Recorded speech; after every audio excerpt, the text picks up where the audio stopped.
அஸ்ஸலாமு அலைக்கும் வரஹ்மத்துல்லாஹி வபரகாத்துஹு. கண்ணியமிக்க பெரியார்களே,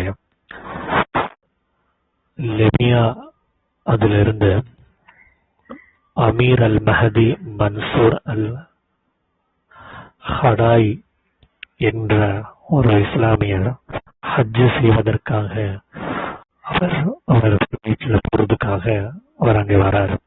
அப்ப இந்த அல் ஹதாய், அல் ஹதாஃபி அப்படின்ற அந்த பேர் இருக்கு. இந்த அல் ஹதாஃபின்ற பேர் அந்த பேருடைய காரணத்துக்காக அவர் என்ன செய்யல அப்படின்னு சொன்னா,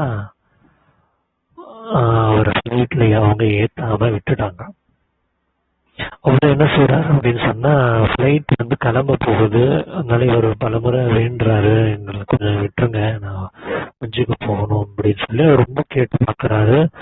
ஆனா என்ன நடக்கல அப்படின்னு சொன்னா, அங்க வேலை நடக்கல. அங்க என்ன செஞ்சுட்டாங்க, அவரை அப்படியே உட்கார வச்சுட்டாங்க.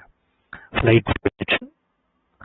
அப்போ ஃபிளைட் போயிட்டு சில நேரங்களிலே என்ன செய்யுது அப்படின்னா, ஃபிளைட் திரும்பி ரிட்டர்ன் ஆகுது. சொல்றாங்க அந்த ஃபிளைட்ல சில தொழில்நுட்ப சிக்கல் ஏற்பட்டதுனால அந்த விமானம் என்ன செஞ்சுச்சு, திரும்பி இங்க வந்துச்சு. திரும்பி எல்லாமே சரி செய்யறாங்க. திரும்பி சரி செஞ்சு இப்போ திரும்பி ஃபிளைட் ரெடி ஆனதுக்கு அப்புறம் இவர் திரும்பி வேண்டுறாரு, நான் திரும்பி போகணும் அப்படின்னு சொல்லி இவர் வேண்டுறாரு. ஆனால் அவங்க என்ன செய்யல அப்படின்னா, அதுக்கு ஒத்துக்கவே இல்லை. அவங்க என்ன செய்யல, ஒத்துக்கவே இல்லை. ஃபிளைட் போயிடுச்சு. ரெண்டாவது திரும்பி ஃபிளைட்ல கோளாறு ஏற்பட்டு ஃபிளைட் இரண்டாவது முறையும் மீண்டும் வருது.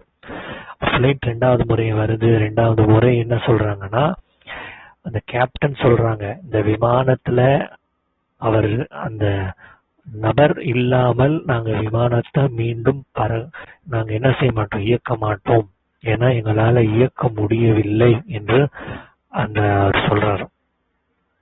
உடனே அவர் என்ன செய்யறாங்க அப்படின்னு சொன்னா, அங்க அதுக்கப்புறம் ஃபிளைட்ல அனுமதிக்கிறாங்க. ஃபிளைட்ல அனுமதிச்சதுக்கு அப்புறம் அந்த ஃபிளைட் என்ன செய்யுது, ஹஜ்ஜுக்கு போகுது. அப்போ என்ன செய்யுது அப்படின்னு சொன்னா, இது மிகப்பெரிய ஒரு பிரபலியமான ஒரு செய்தியாக நியூஸ்ல நம்ம விஷயங்கள் பார்க்கிறோம். ஆக அல்லாஹ்வுடைய அந்த வீட்டுக்கு போகக்கூடிய அந்த ஆசை, அந்த தடம், அந்த அவருடைய ஆர்வம் எந்த அளவு அப்படின்னு சொன்னா, எந்த அளவு இருந்துச்சுன்னு சொன்னா, வானத்துல பறக்கக்கூடிய அந்த ஃபிளைட்டையே போக விடாம அது என்ன செஞ்சுச்சு, தடுத்துருச்சு. அது போகவே முடியவில்லை.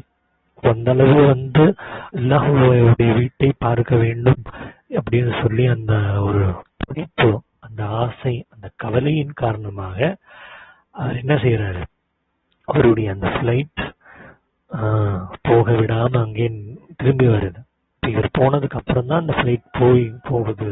இந்த செய்தி நாம் படிக்கும் போது அல்லாஹ்வுடைய குதிரத்தை நாம் அறிந்து கொள்ள முடிகின்றது. அல்லாஹ்வுடைய குதிரத் எப்படிப்பட்டது என்று சொல்லி நாம் இதிலேயே பார்க்கலாம். ஆக அல்லாஹ்வுடைய அந்த வீட்டை அல்லாஹ் தஆலா நமக்கும் எனக்கும் உங்களுக்கும் அல்லாஹ் தரிசிக்க தௌஃபீக் செய்வானாக. ஆமீன். வாஹிர் தவானா.